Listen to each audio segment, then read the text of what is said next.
Mi nombre es Verónica Maggio, soy doctora en fonoaudiología. Quiero comentarles algunas cuestiones en relación con recomendaciones para padres de niños con trastorno específico del lenguaje. Imagínense que el trastorno específico del lenguaje es una dificultad con una incidencia altísima en la población infantil. Supongamos que esta aula tiene 100 butacas, de estas 100 butacas habría 7 ocupadas por personas con trastorno específico del lenguaje. Es sabido que no todos los niños desarrollan sus aptitudes y habilidades en los mismos tiempos ni al mismo ritmo. Hay algunos que son más rápidos y eficientes y otros son más lentos y morosos, aún dentro del amplio campo de la normalidad. Esto es válido para todas las áreas del neurodesarrollo temprano y el posterior, y especialmente cierto para el caso del lenguaje, porque el lenguaje es una aptitud específicamente humana y de naturaleza cognitiva y compleja. Existen, también es sabido, causas suficientemente pesadas, severas, que causan demoras o obstáculos o impedimentos para el desarrollo del lenguaje en muchos niños.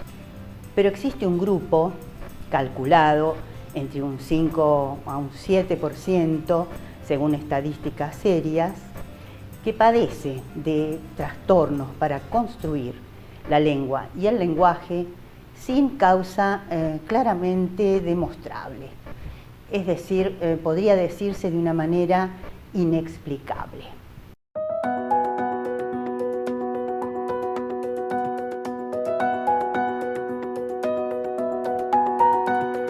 Bueno, vamos a hablar de lo que es la comunicación y el lenguaje.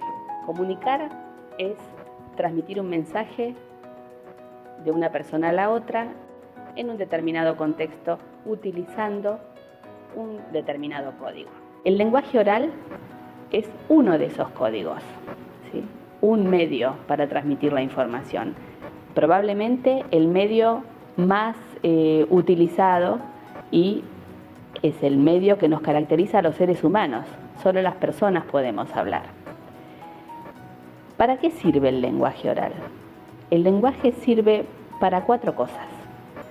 Sirve para comunicarnos, sirve para acceder a la información. Si toda la información del mundo que recibimos, o la gran mayoría de la información, la recibimos a través del lenguaje.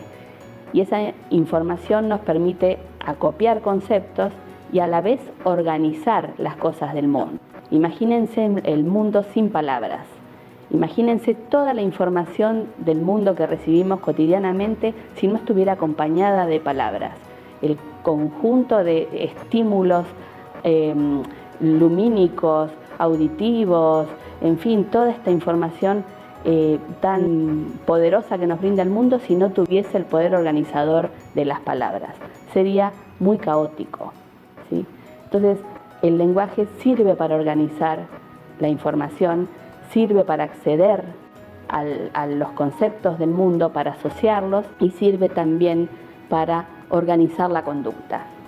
El lenguaje en los primeros años de vida actúa como un organizador del pensamiento, ¿sí? El lenguaje es una herramienta para construir el pensamiento.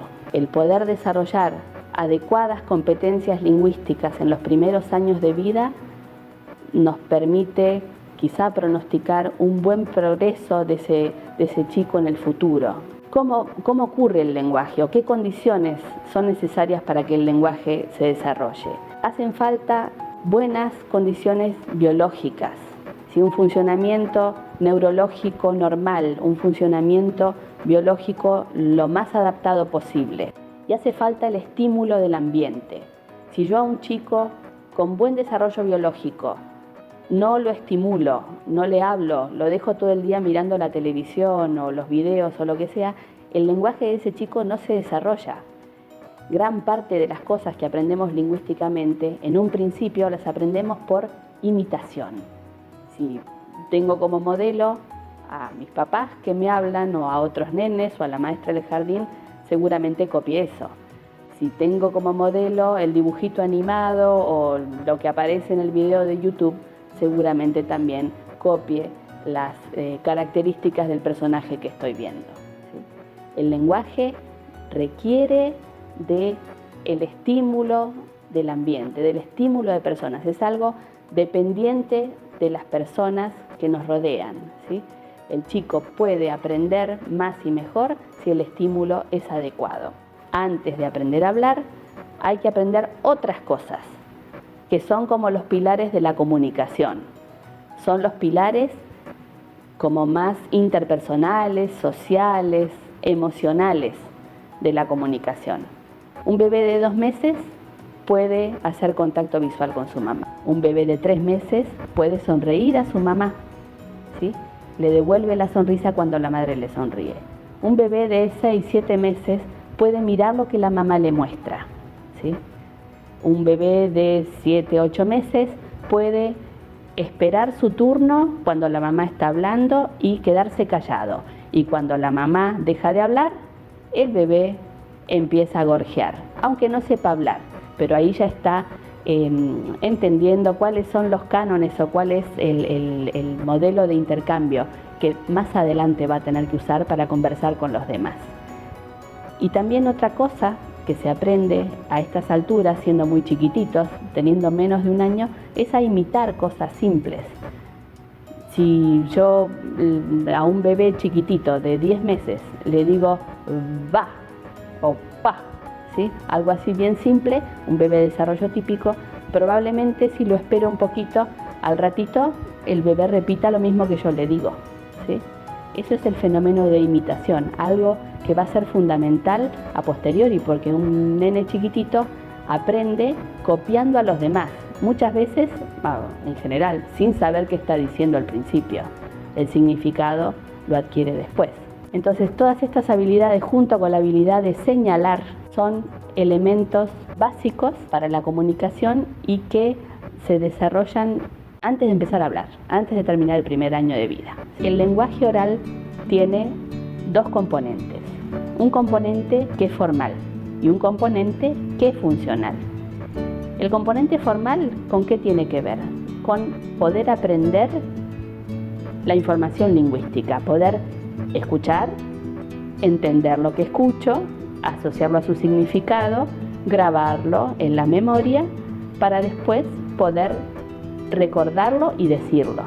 A la hora de poder recordarlo y decirlo, tengo que tener una imagen mental de lo que quiero transmitir, tengo que encontrar la palabra que representa esa imagen y tengo que combinarla en frases siguiendo los cánones habituales del idioma en el cual estoy inmersa.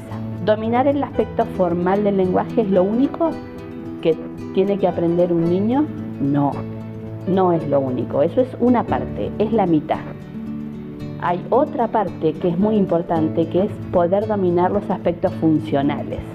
¿Y a qué nos referimos con aspectos funcionales? Nos referimos a la posibilidad de manejar ese código que he aprendido en función social. ¿Qué significa esto? Significa poder ajustar lo que conozco a las distintas situaciones, a los distintos momentos y a las distintas personas, ¿sí? Ir conociendo, por un lado, las reglas del mundo y qué normas, qué fórmulas se utilizan con cada personaje y en cada circunstancia, ¿sí? Eso hace al aspecto funcional del lenguaje.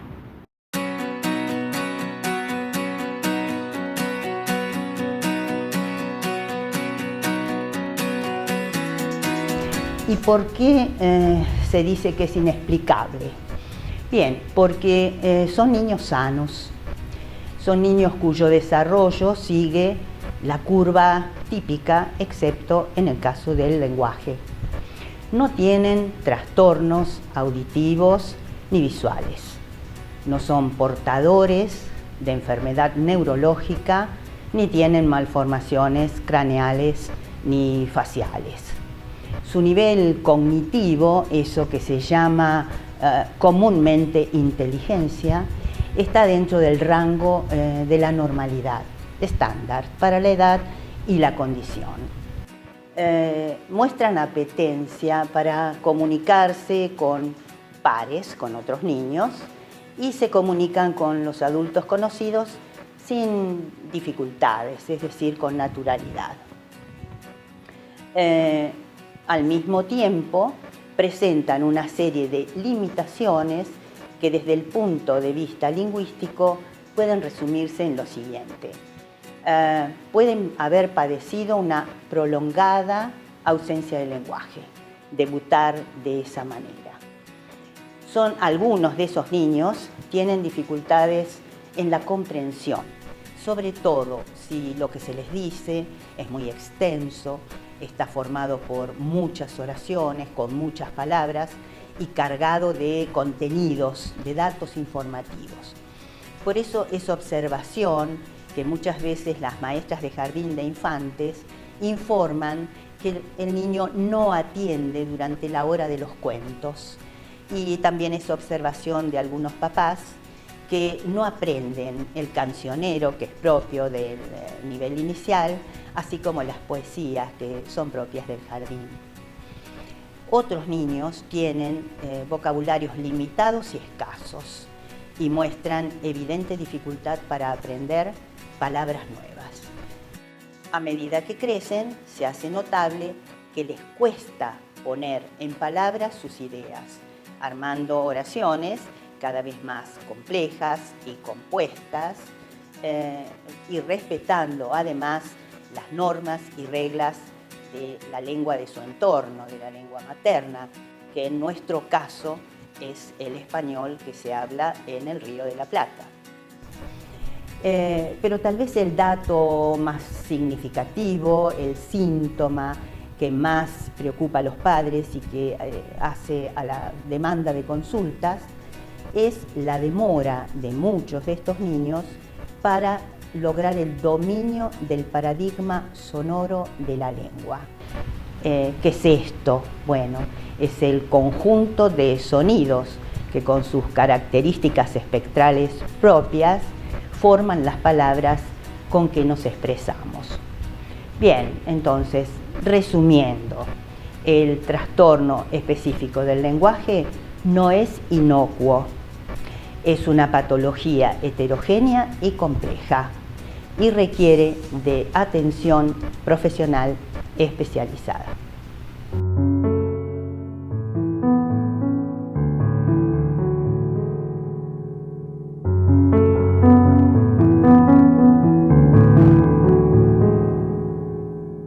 Una pregunta sería, ¿por qué ocurren los trastornos del lenguaje?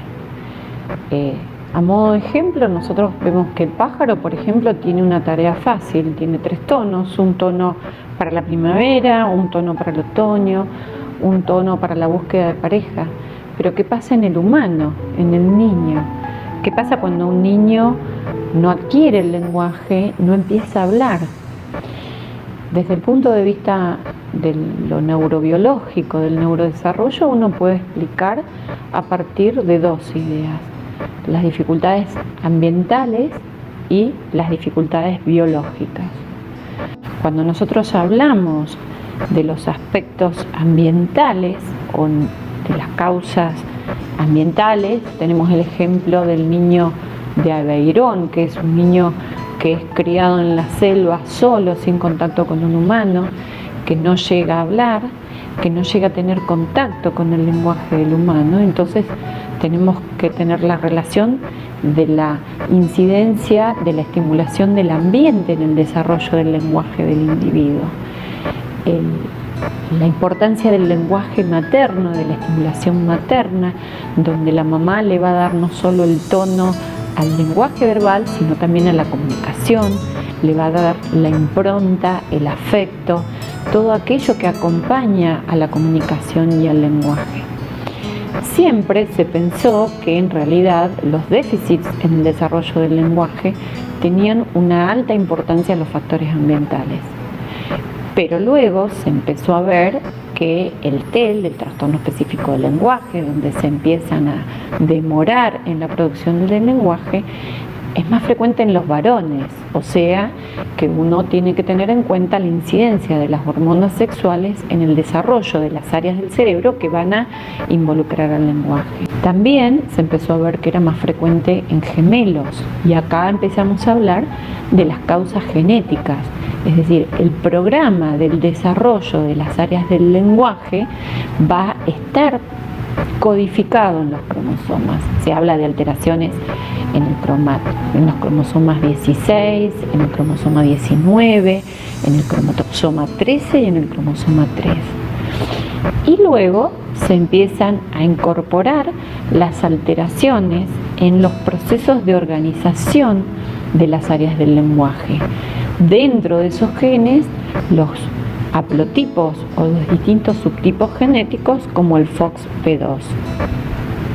En ese sentido, nosotros encontramos que los estudios moleculares se encuentra que la afectación en un gen o a veces en más de un gen combinados entre sí nos da como consecuencia trastornos en el lenguaje en una familia con mucha más frecuencia que en otra familia.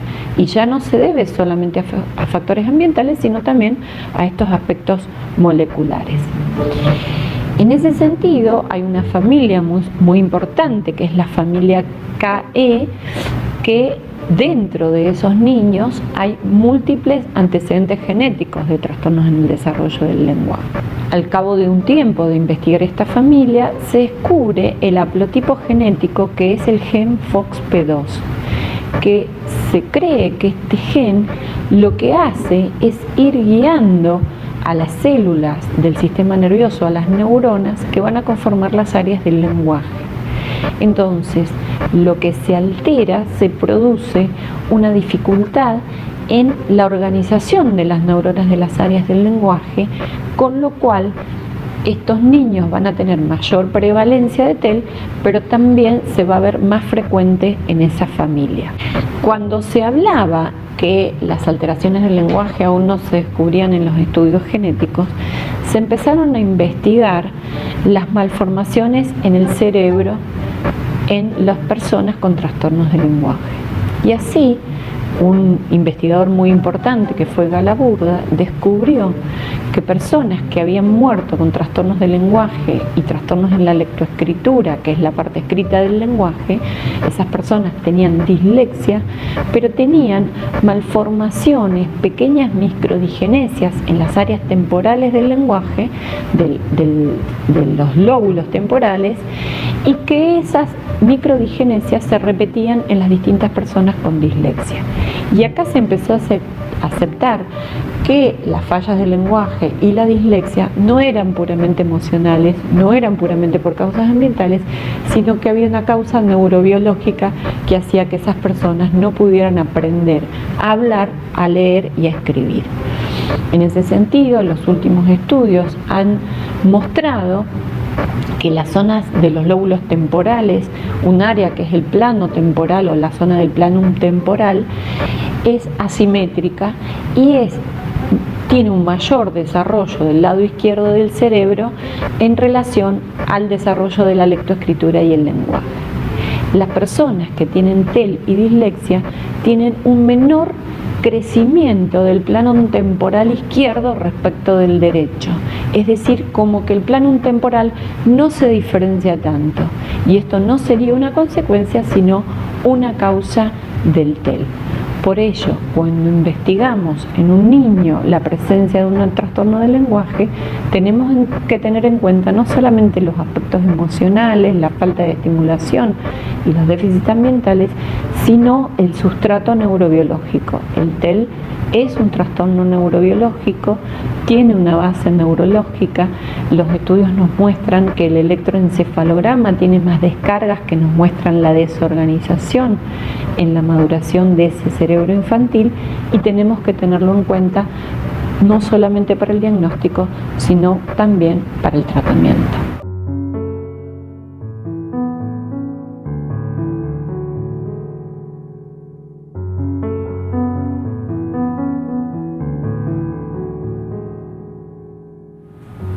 En el desarrollo temprano de un niño existen habilidades que el sujeto debe adquirir.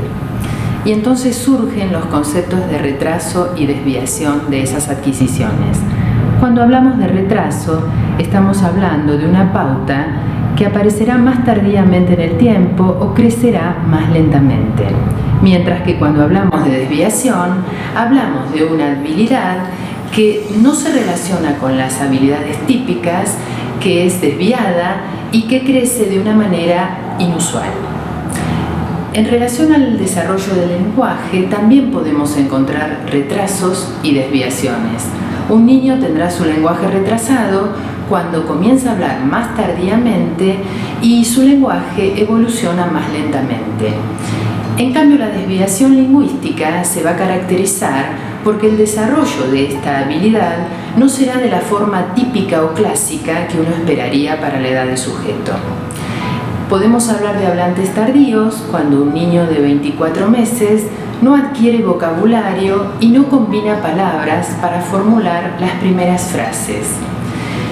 El desarrollo típico de un niño de 24 meses sería la adquisición de un vocabulario de alrededor de 50 palabras y las primeras combinaciones de 2 palabras para la formulación de las primeras frases. Si bien esta adquisición es heterogénea y depende de muchas variables, la bibliografía internacional relaciona el desarrollo típico de un niño pequeño en relación a lo lingüístico con la adquisición del vocabulario y la gramática inicial. Entonces diremos que un hablante tardío tendrá una cronopatía, ¿sí? Es decir, una adquisición demorada del lenguaje que podrá equipararse antes de los 6 años de edad.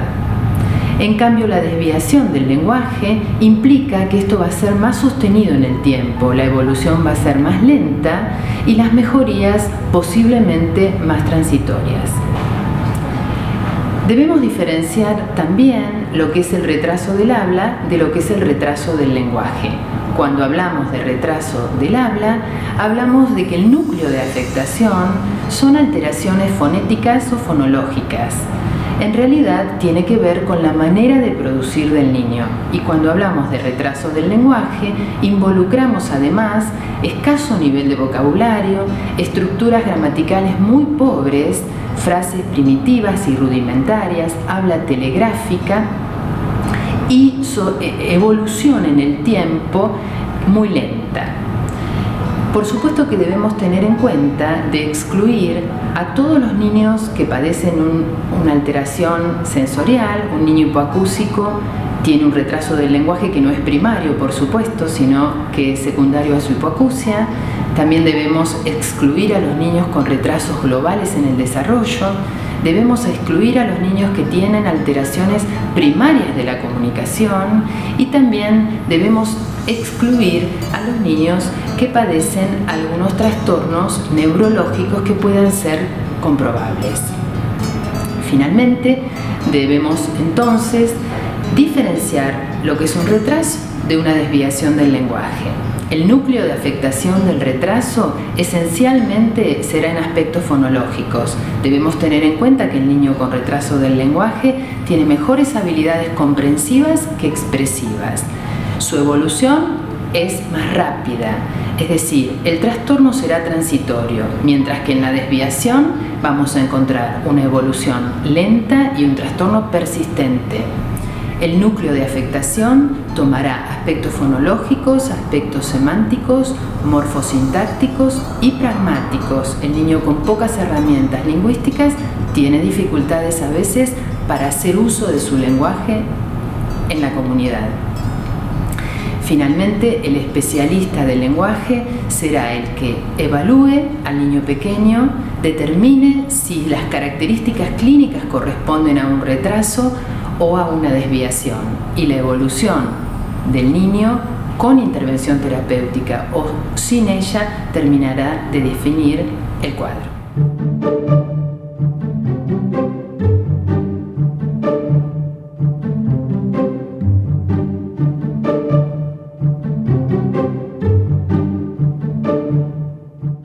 a partir del mismo momento en que el niño nace, y según algunos autores incluso antes, se empieza a dar este maravilloso y complejo proceso que consiste en la posibilidad de apropiación, adquisición y desarrollo del lenguaje por parte del niño. Este proceso, que parece tan natural y fluido, requiere de una serie importante de variables y de procesos que convergen y que se necesita que los mismos se den para posibilitar el desarrollo y la aparición del lenguaje en su doble dimensión, es decir, tanto para los aspectos comprensivos como para los aspectos expresivos del niño. Este proceso, que como dije se da de una manera que parece natural y fluida, requiere de estas variables, entre las cuales tenemos que mencionar variables de índole neurobiológica, variables de índole psicológica, y cobra especial importancia el medio ambiente, el entorno familiar y social en que el niño se desarrolla. También es importante remarcar que este proceso, que va a posibilitar la adquisición y desarrollo del lenguaje, se hace en paralelo y simultaneidad con el desarrollo de otras funciones psicológicas y funciones cognitivas que van a posibilitar el desarrollo integral y completo de un niño. Si pensamos en este largo proceso, claramente desde el primer año de vida hay ciertos hitos, ciertas actividades, ciertas experiencias que empiezan a aparecer en el desarrollo de este niño, que nos pueden servir como pautas de alarma, como pautas que nos pueden llamar la atención y sobre las cuales nos tenemos que preguntar. A lo largo del primer año nosotros vemos la posibilidad de un niño desde temprano de poder responder preferentemente a la voz humana por sobre el resto de los sonidos del ambiente. Tiene una tendencia el niño a girar su cabeza buscando la fuente sonora. Experiencia a través del juego la posibilidad de jugar con su aparato fonatorio, de vocalizar, de hacer balbuceos, de empezar a producir algunas sílabas antes de llegar a producir la primera palabra.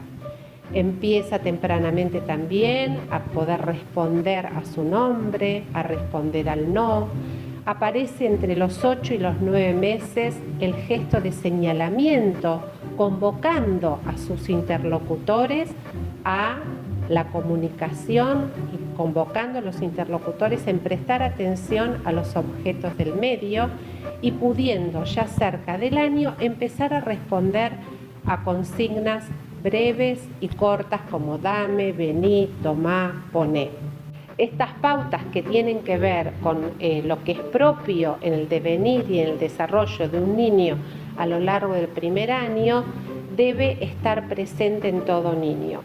La ausencia de las mismas, el poco desarrollo de las mismas, empiezan a ser las primeras señales que nos pueden hacer pensar en la presencia de un niño que puede cursar con dificultades en el desarrollo del lenguaje. Desde otra perspectiva, y ya pasando el primer año de vida, nos encontramos con los niños entre el año hasta el año y medio aproximadamente. Pasando esta perspectiva de estos primeros hitos, a partir de los 15 meses, 16, 18 meses hasta los 2 años, nosotros tenemos que poder identificar dentro de las producciones del niño 10 palabras que deben ser inteligibles y claras para los interlocutores. A partir de los 2 años hasta los 2 años 10 meses ya la exigencia aumenta y el niño debe poder disponer y usar de 50 palabras que deben ser identificables por su interlocutor, y además deben empezar a aparecer las combinaciones de 2 palabras. Es decir, que el niño ya debe estar en condiciones de poder decir dame esto, no quiero, agua más y otras que sabemos que son propias de las producciones, de las primeras producciones de los niños. ¿A qué elementos debemos prestar atención en las producciones, en estas 50 primeras palabras que produce el niño y en estas combinaciones de palabras? Los niños que cursan con esto que se llama inicio tardío del lenguaje tienen afectación que abarca tanto el nivel fonológico, es decir, el nivel de los sonidos del lenguaje. Quiere decir que estos niños van a producir de manera inadecuada los sonidos del lenguaje. Tienen afectación que abarca la manera y la posibilidad de combinar las palabras en unidades mayores, como es una oración pequeña. Hay una inmadurez a nivel gramatical. Y por el otro lado, una importante reducción de la cantidad de palabras con que los niños se pueden manejar, dando en general un perfil de niños menos habladores que los niños con desarrollo típico. De los niños que son considerados hablantes tardíos a los 2 años, el 44% de estos niños a los 3 años persisten en su dificultad en el lenguaje.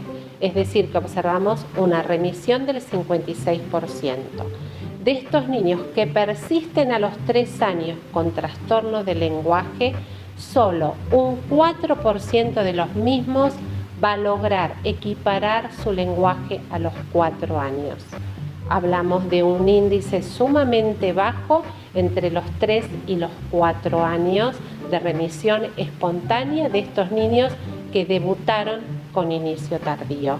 Y entonces ya estos niños empiezan a ser considerados como niños que cursan con un trastorno persistente y probablemente duradero, compatible con un trastorno específico del lenguaje. Otra vez. ¿Preparado? ¿Listo ya? A ver, así, decí. Comer. Comer.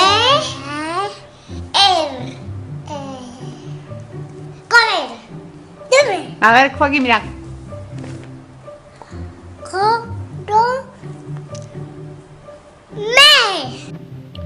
Pero algo también importante de remarcar tiene que ver con las implicancias que estos trastornos del lenguaje tienen en otros aspectos de la vida del niño, especialmente en las cuestiones que hacen a sus habilidades sociales.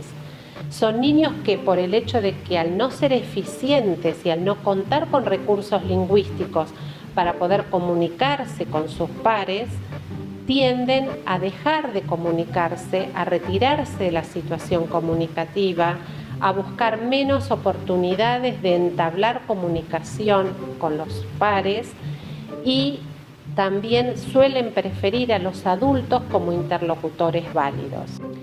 El perfil general de estos niños corresponde a un niño con desarrollo típico, es decir, que son niños que les gusta jugar, que les gusta interactuar, que les gusta, que se divierten, que son cariñosos, pero al no tener recursos lingüísticos que les posibiliten sostener la comunicación, se frustran y tienden a retirarse de la situación comunicativa.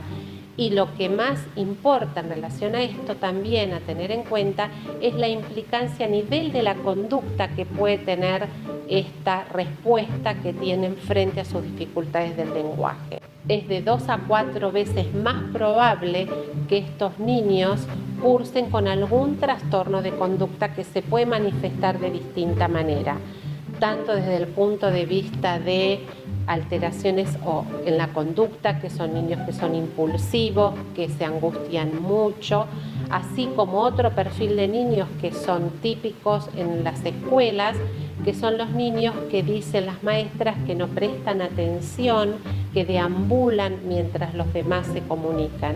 Esto es supuesto no prestar atención, en realidad lo que subyace a esto tiene que ver con sus dificultades en la comprensión que hacen que se fatiguen y que prefieran deambular a la situación de angustia y ansiedad que les produce el no poder comprender el intercambio comunicativo que está teniendo en ese momento en el aula. Estas particularidades desarrolladas en relación a las cuestiones que aparecen en el desarrollo del lenguaje, que son pautas de alarma para intervenir oportunamente, deben ser consideradas no solo por la implicancia que tiene la dificultad del niño en adquirir y desarrollar el lenguaje, sino también por las implicancias a nivel de la conducta que estos trastornos provocan en los niños, con lo cual es importante que frente a la presencia de una de estas pautas de alarma hagamos una consulta con una fonoaudióloga con orientación en neurolingüística para poder determinar la necesidad o no de una intervención con el objetivo de reducir el impacto que la misma tenga en el desarrollo integral del niño.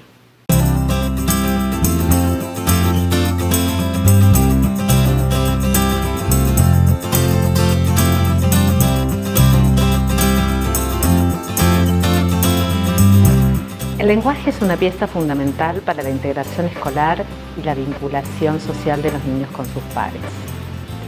Muchos de los niños con trastornos específicos del lenguaje, también llamados TEL, presentan limitaciones en el lenguaje oral y pueden también presentar limitaciones en el lenguaje escrito. Esto puede traerles consecuencias en otros aprendizajes escolares, dado que el lenguaje escrito es un instrumento muy importante para el acceso al conocimiento. Por otro lado, es muy importante el lenguaje escrito para la intervención en la mejora de las dificultades en el lenguaje oral en los niños con TEL. Muchas veces se utiliza como recurso en la intervención. ¿Cómo se relacionan las dificultades del lenguaje oral con la lectoescritura? Durante la comprensión, en una primera instancia debemos percibir los sonidos, pero esto no es una actividad y una tarea sencilla, dado que los sonidos no se presentan en forma aislada, sino que toman características de los sonidos vecinos. Por ejemplo, el sonido no toma las mismas características en la palabra sapo que en la palabra estrella. A lo largo de la adquisición y del desarrollo, los niños pueden vencer este problema. Logran identificar las características de los sonidos en forma individual, los agrupan, los categorizan y los almacenan en la memoria.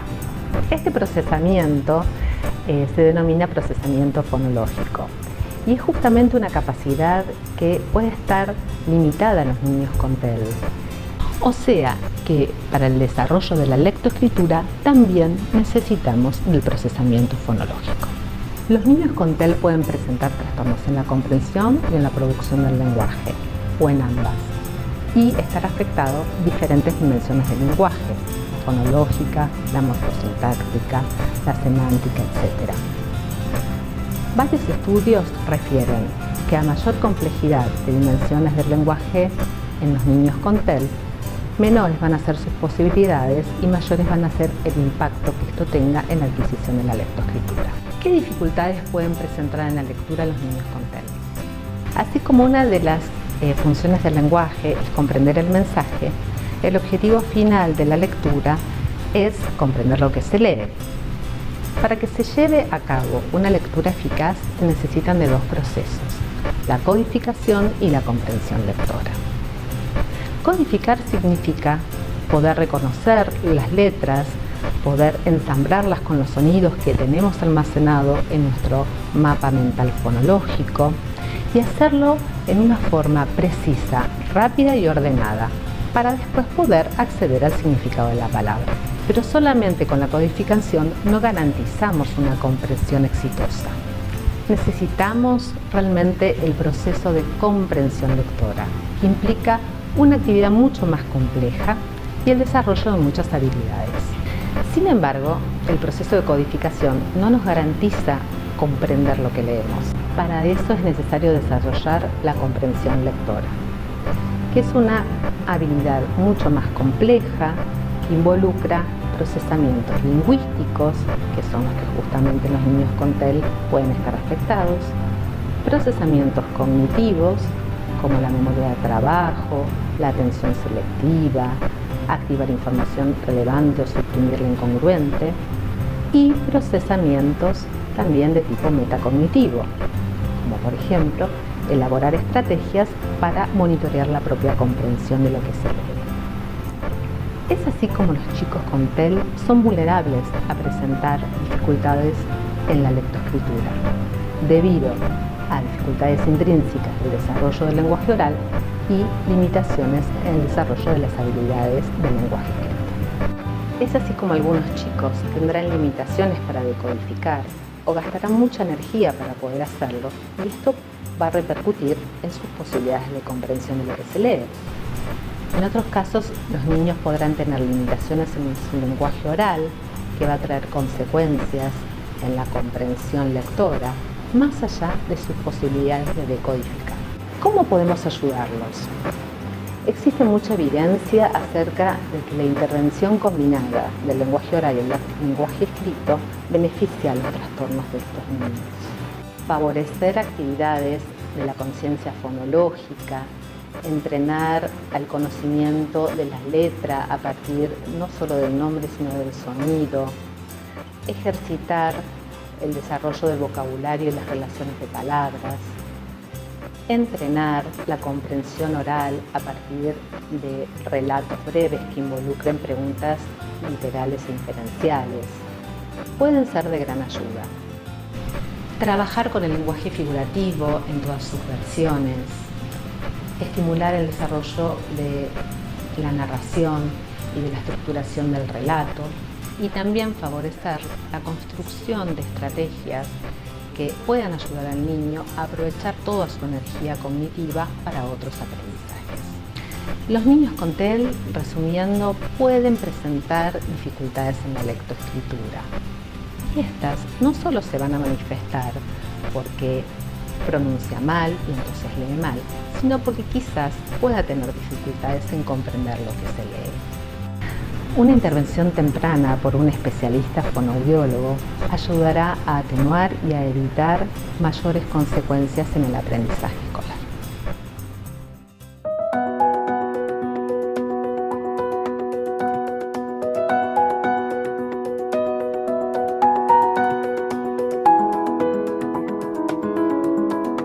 ¿Cuál es el impacto del TEL en el desarrollo cognitivo, social? La realidad es que el TEL afecta todas nuestras funciones, aún las que escapan al lenguaje específicamente. Afectan nuestra inteligencia, el desarrollo de nuestras habilidades académicas, la memoria, nuestro grado de socialización, el modo en que prestamos atención y lo que se llaman nuestras funciones ejecutivas. El TEL impacta en nuestra memoria, en la capacidad que tenemos nosotros de generar nuevos aprendizajes. Cuando esos aprendizajes se estructuran a partir del lenguaje, como sucede con nuestra memoria autobiográfica, que es la memoria episódica, o bien cuando generamos conocimiento nuevo a partir del aprendizaje, como es la memoria semántica, cuando no tenemos las herramientas lingüísticas adecuadas, ese conocimiento se ve mermado, está disminuido y por ende nuestra memoria y también nuestra inteligencia, lo que vamos generando como nuestro nivel intelectual a partir de nuestro conocimiento adquirido. A ver.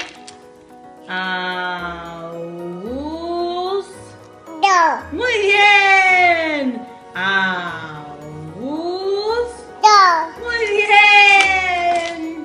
El lenguaje es el gran organizador de nuestra conducta. Nosotros no somos conscientes, pero tenemos una vocecita interna que estructura nuestro pensamiento y por ende las acciones que llevamos a cabo.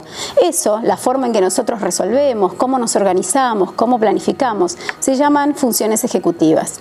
Es lo que nos da a nosotros, a partir de nuestra capacidad cognitiva, también la eficiencia, la posibilidad de rendir en tiempo y forma en las distintas situaciones que nos plantea el ambiente.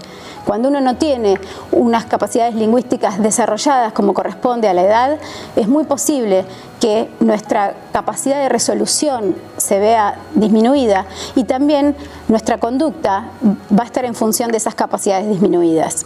Esto afecta también todo lo que tiene que ver con nuestro desempeño social y adaptativo.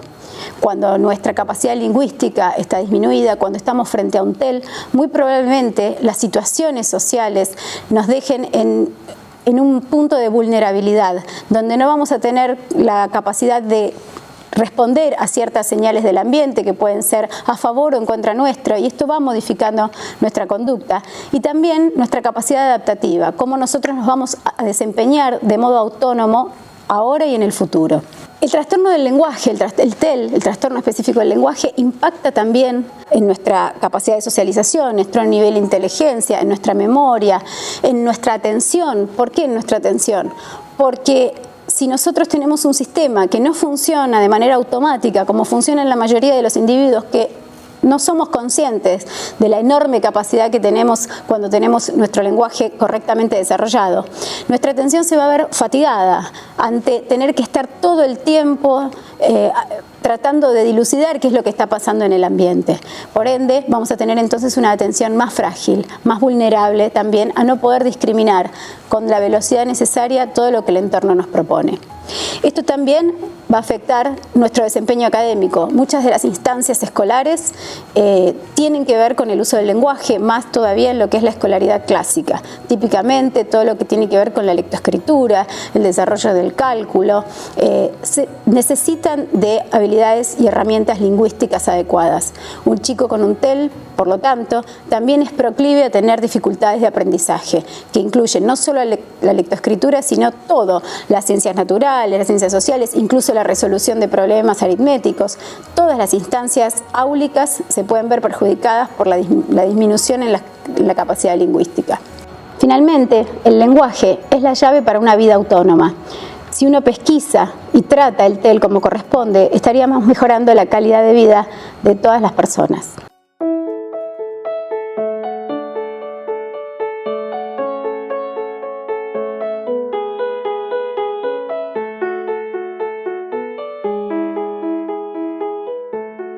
Quiero comentarles algunas cuestiones en relación con recomendaciones para padres de niños con trastorno específico del lenguaje. Sabemos que el lenguaje es una construcción que tiene dos variables.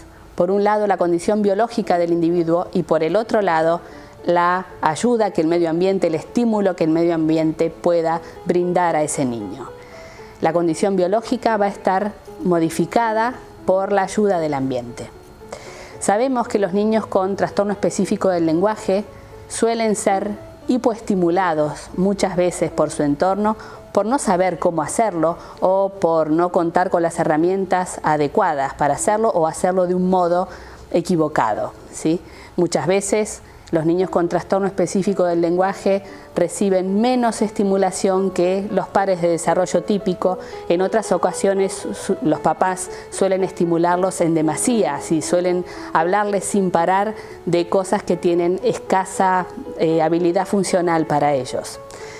En esos casos se suele generar algo que en este momento está como muy en boga el concepto, que se llama la ley de Mateo, ¿sí? La ley de San Mateo. ¿Qué significa esto? El niño que tiene una dificultad, una adversidad biológica, ¿sí? Una adversidad para adquirir una función como es el lenguaje, además de esa adversidad termina teniendo la sobrecarga de la falta o la mala estimulación medioambiental. Entonces hay como una doble dificultad superpuesta en donde los fallos terminan siendo más grandes de lo esperable, ¿sí? En general, un niño de desarrollo típico que habla mucho consigue más respuestas de su entorno que aquel que habla menos. Entonces, veremos algunas recomendaciones simples para la comprensión o para favorecer la comprensión de niños con trastorno del lenguaje y algunas recomendaciones relacionadas con la expresión de los mismos. En niños pequeños es fundamental utilizar preguntas por sí o por no, o preguntas de alternativa. Es frecuente que los padres en la consulta digan: yo le pregunto qué ha hecho en el jardín y él no me cuenta nada. Claro, es verdad que alguien que tiene limitaciones comprensivo-expresivas o limitaciones expresivas no puede organizar una frase y contar el relato de lo que ha ocurrido en el día. Sin embargo, quizá ese mismo niño que no le puede contar a su madre qué es lo que vivió en el jardín pueda responderle a una pregunta concreta. Si la mamá le dice: ¿jugaste con los bloques hoy? Esa es una pregunta por sí o por no. ¿Tomaste el desayuno hoy? Esa es una pregunta por sí o por no. O una pregunta de alternativa también es algo que puede favorecer la situación. De pronto, si la madre le pregunta: ¿en el desayuno tomaron jugo o té? Ese tipo de preguntas simplificadas en donde la respuesta está prácticamente dada en el interlocutor son preguntas que colaboran enormemente a mantener la dinámica de la comunicación, que es en definitiva lo que buscamos. La comunicación es el leitmotiv de todo esto, mantener el intercambio entre personas. ¿Por qué? Porque el lenguaje está principalmente orientado a eso, a manejar la comunicación entre personas y a sostener el vínculo. ¿Por qué necesitamos sostener esa interacción? Porque el lenguaje se aprende en contacto con los demás. Entonces esa vía debe permanecer permeable de manera continua, ¿sí? No se debe cortar o limitar por las limitaciones comprensivo-expresivas o expresivas que pueda tener el niño. Entonces estas son algunas de las recomendaciones generales que pueden ponerse en práctica con niños pequeños con TEL. También es verdad que hay otras situaciones en donde la comprensión está más conservada y los problemas son eminentemente expresivos. En esos casos, lo que debemos hacer es no hacer correcciones sistemáticas sobre la forma del lenguaje. Si un niño que habla mal, no solucionamos su situación repitiéndole o haciéndolo repetir todo el tiempo las cosas que le salen mal, ¿sí? Sino buscando herramientas y técnicas, que bueno, de eso nos ocupamos las fonoaudiólogas, herramientas y técnicas para darles a los padres para que el niño pueda expresarse de un modo más fluido. 16. Pará, hoy es 17. Le vamos a hacer un círculo. ¿Qué día de la semana es? 17. ¿Qué día de la semana es? Es un jueves. Después de jueves viene el... ¿Sí? Dentro de esas técnicas encontramos lo que se llama reformulación del lenguaje, es decir, cuando un niño dice mal una expresión, una frase o lo que sea, es el adulto que la reformula y la deja flotando en el aire con el modo correcto en el que tiene que ser producida. La repetición, hacer repetir permanentemente a los chicos el modelo correcto de las palabras y demás, no suele ser una solución adecuada, ¿sí? El niño debe tener el modelo correcto, sí, a su alrededor, pero a la vez las estrategias que lo faciliten para acceder a ese modelo, ¿sí? Y hay un hecho que es sumamente importante en toda esta situación y que no lo mencioné hasta ahora, y es que la información que uno debe tratar de manejar siempre es información funcional, es decir, información relevante para el niño, ¿sí? Si un niño no sabe responder cómo es su nombre, no tiene sentido que le enseñemos los colores, ¿sí? Porque antes de aprender los colores, tengo que saber cómo me llamo, ¿sí?